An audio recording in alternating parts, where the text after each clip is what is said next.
time goes by. I've suffered some in my life. I've gone through some rough times, but I've had some wonderful, good, great years with Johnny Cash, and I wouldn't trade my life anyway. We must have done something right. Country music singer, songwriter June Carter Cash. Today on Now I've Heard Everything. I'm Bill Thompson.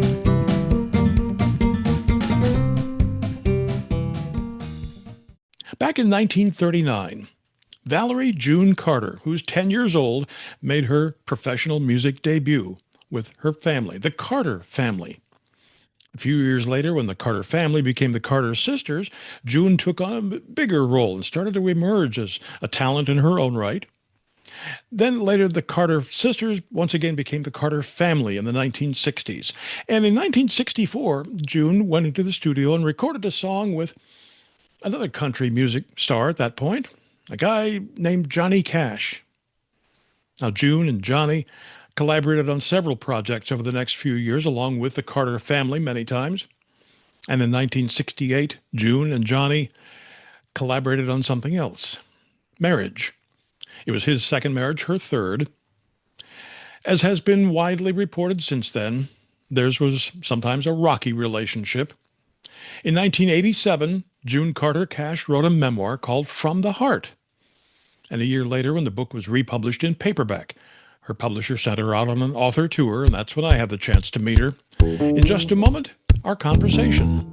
We're about to take a step back and listen to an iconic voice from our recent past. It's one of over 10,000 interviews noted radio personality Bill Thompson did over a 30-year span. We think you'll enjoy it.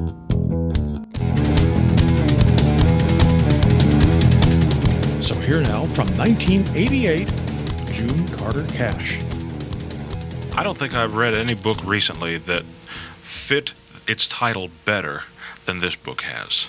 The little vignettes that you've given us in this book, the feelings from the heart really are from the heart. I mean, it's a very well titled book, if I do say so as a reader. Well, thank you.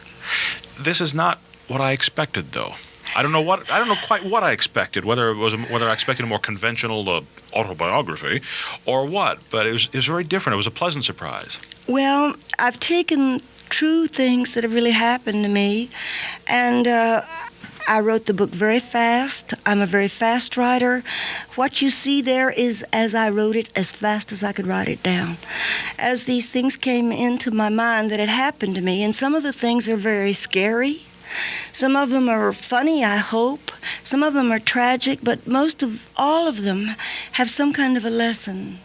I think there's a lesson to be learned, and I haven't really called this book an autobiography. Once I think I wrote one, but I hadn't lived near all of my life.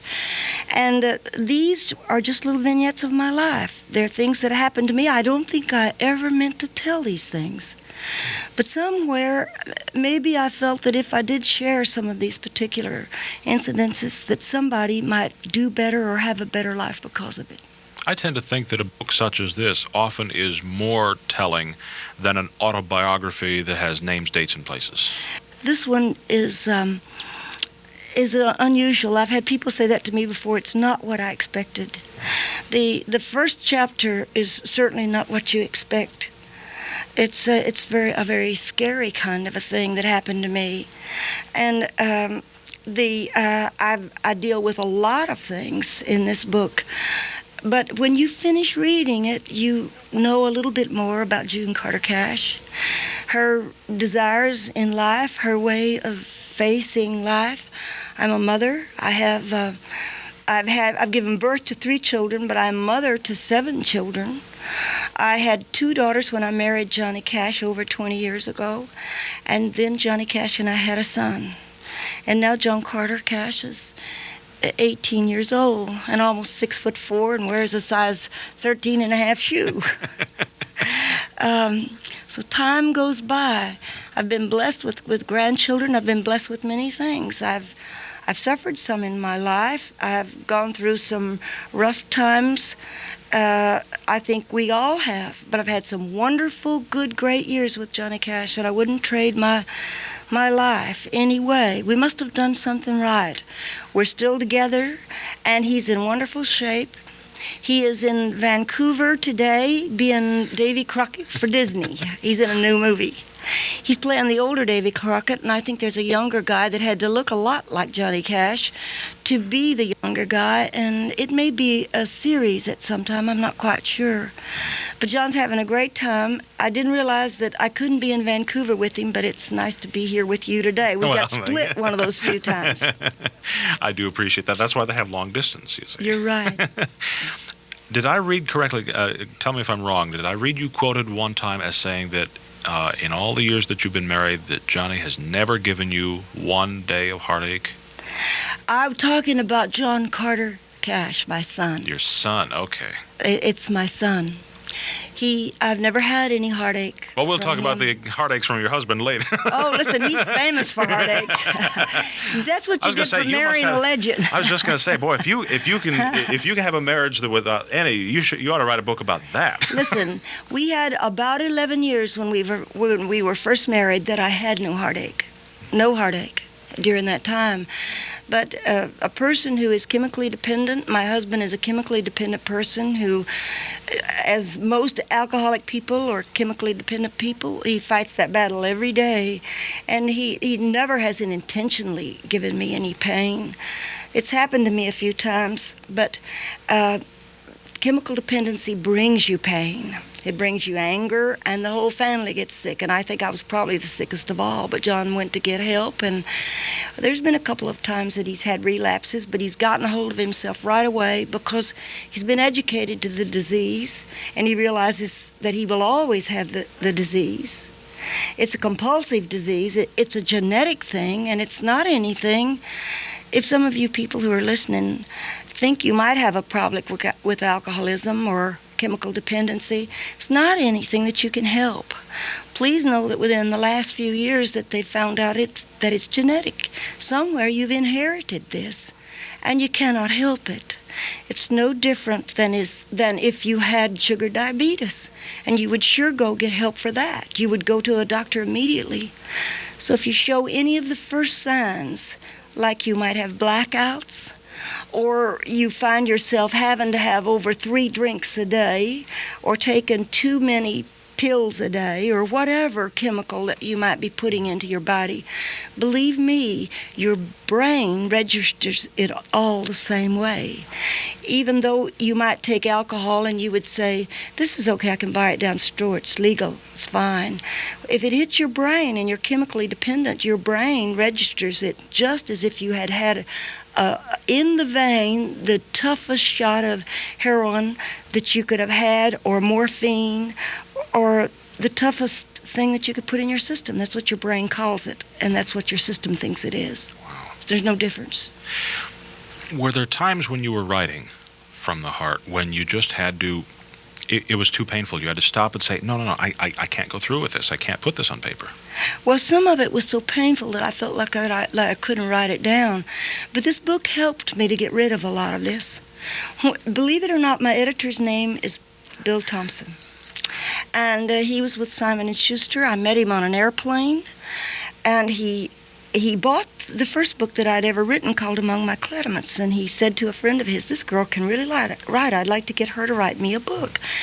And I told him, I said, I don't have anything to say, because I had a lot of hurt and anger at that time, and this is all history. John's talked about it, so I feel that I may talk about it. I don't think I would have if he hadn't have chatted about it a lot himself, and he's not ashamed of the fact that he has been to treatment. Bill said, well, if you ever get anything to say, let me know. And all of a sudden, this book just started to pour out of me.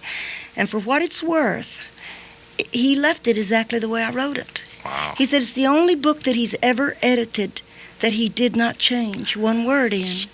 So it's a little visit with me. After this short break, June Carter Cash reads a powerful passage from her book.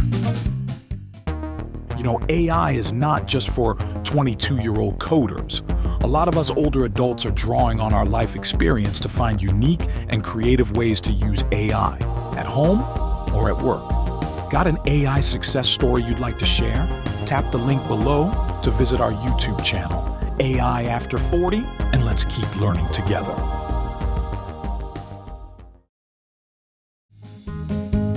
Now Now back to my 1988 conversation with June Carter Cash. Could you read part of it? Would you mind? Can I borrow your glasses? I don't know if they're going to work for you. I don't know if they're going. Well, we'll Not sure see. I can see 'em. I'm going to tell you, if we can't, I'm going to read them without them. Let me borrow your Oh, okay. glasses. Okay. I'm going to read you a short vignette of my life. And this one, mercy. I've never been drunk in my life, but I was for a couple seconds there. I'm going to have to read without them, but I will. This particular chapter is called It's All in Your Mind. And there's a picture here of my good friend, Stevie Goodman. Stevie wrote a wonderful song called City of New Orleans, and there was a time we played here in Washington that John and I did an HBO special that we presented him and John Prine and our son-in-law, Rodney Crowell, because we felt like nobody was getting to see them. And I had loved Stevie Goodman. This is short, so let me deal with this. People who are basically healthy think a toothache or tight shoes are painful. You can be kind to them, be forgiving, but you can't ever have to listen to them complain. They were all lying. There was no such thing as pain. I knew that. You see, it was only a word that was in the dictionary that you used for an excuse to take dope. All the world operated that way except me, and I never hurt. I never had pain. They were all lying. I knew they were. I never took dope, you see, until I was 45 years old. I now find myself better qualified to talk about this subject. I took the highest point out there at Lake Tahoe, Nevada, and I skied all the way down to the right, to the left, around that tree, around that log, jumped that little hill, bend, bow, burn that hill I did. I skied all over that dude I did. I skied on that stuff like a pro, all over that snow. I was wonderful. I was past moving. But I'd done all this before, you see, but always on water, in a lake, never on snow. I am now in a position to talk of pain. I had to have a pill every day for pain. One for my back, one for my legs, one for my head, all being aspirin. Becoming an expert on pain, I come to grips with life now. And the years trickle by, but the good old pain stays with me. All the muscle joints and bones are now in sympathy with my poor old aching back. And now the front part of me hurts. Operation is the only way. Doctors, Mayo Clinic, hysterectomy, complications, operation again. Intensive care, no female parts left, depression, 94 pounds, and two hospitals later, a staph infection and a hole in my stomach. I got out my Bible, I prayed to die. I would have felt better. I went to our home in Florida. I had this hole that just would not heal in my stomach. And my good friend Stevie Goodman had a hole in his head and in his chest where he applied medicines daily. Stevie had leukemia. We sat on the dock and soaked up the sun. I read my Bible. We walked. I prayed. We waited for the holes in our bodies to heal. I lived. Stevie died. And I am ashamed to speak of pain. Wow. That's a little bit of pain that's in the book. There's a lot of laughter in this book. It's not all pain. But I deal with a lot of my friends in here. I share a lot of times from some of my special babies, like Waylon Jennings, when he was 17 years old, has been one of my babies from that time until today. Waylon has over 4 years, almost 5 years of sobriety. My baby, he's not really, he's a full-grown baby, but at many, many years, Chris Christopherson, Larry Gatlin, Joe South, they were always people that I always believed in before they were really ever anybody that anybody else ever knew. And then John had to listen to me, telling him how I love these people and how I adored them, and it's been wonderful to see that they've succeeded, and I am really happy right now. When I had my first book party for my first, when my book was released, and I hadn't seen Joe South, I was sure they were all sober except Joe, and I wasn't sure if Joe was sober or not, but I'd prayed religiously for these guys because they were dear to me. But Joe showed up at the party. And he said, I wanted you to see my bright, shiny eyes and how sober I am. And they sang, and we had a wonderful time together. It's neat to have a conviction in your heart to pray for somebody. And I mean, these are not, my book is not all about people that are famous people. I have a special place in my heart for Hank Williams Jr. because I was close to his mother and daddy, and it's like I'm self-appointed godmother to Hank Williams Jr. John and I both, godfather, godmother. John's new record is with Hank Williams Jr. called This Old Wheel Will Roll Around Again. And it happens that way. But there's people in this book that are just people you never heard of that are dear to me. Like the little chapter about Violet Topian. Has anybody ever seen Violet Topian? There's people who you would have never heard of that are just as dear to me. Wow. Thank you so much for coming in today. It's been a pleasure to meet you. Listen, I've loved being here, and thank you for inviting me. June Carter Cash was posthumously inducted into the Country Music Hall of Fame this year.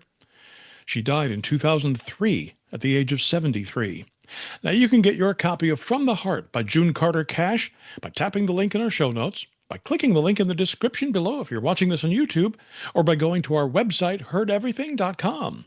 We may earn an Amazon commission if you make a purchase. Heardeverything.com is where you can also find my 1994 conversation with the great Reba McEntire. People say, well, once you have a number one record, boy, it's easy. That's when the work begins. It was the hard part. It was the hard part getting another number one record. I didn't think I was ever going to get another one. And my 2002 conversation with legend Loretta Lynn. You know, I was in Nashville 10 years before I started making $600 a day. And when I got $600 a day, I bought the old bus that George Jones had shot through the ceiling of. And of course, we post new episodes of Now I've Heard Everything every Monday, Wednesday, and Friday, and you can find us everywhere you find podcasts. And thank you so much for listening. Next time on Now I've Heard Everything, as we wrap up Season 7, a doubleheader. 2 Hollywood legends, both I met in 2005, Jane Fonda and Eli Wallach. For us to play in the movie characters, father-daughter, that so paralleled our own real-life experience was, it just doesn't get any better. I've worked with Charles Lawton, Edward G. Robinson, Henry Fonda for 2 years, Walter Matthau, and each one has enriched my life. That's next time on Now I've Heard Everything. I'm Buell Thompson.